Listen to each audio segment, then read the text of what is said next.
היי, רוצה לצאת היום? אני עובדת. נו, מה, את כל יום עובדת? בסדר, אבל אני חייבת לעבוד כל יום. איך אני אקנה חבילות משיין?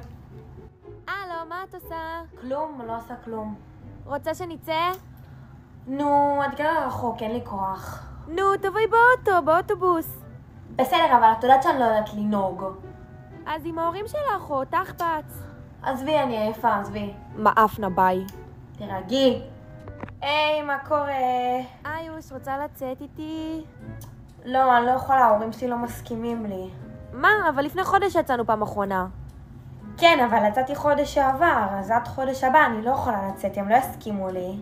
אוף, נו, ביי. טוב, ביי. רוצה לבוא אליי אחרי בית ספר? אני לא יכולה ללכת לחבר שלי. הייתי איתו כל השבוע. אז מה? את מביכה. הפרצוף שלך מביך. הלו. בואי נצא, זורם לי גלידה. אני לא יכולה, אני באימון היום. נו, איף. הלו.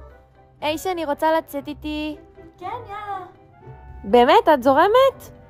כן, בטח, בואי נצא. אני יוצאת אלייך. נדיר, ביי.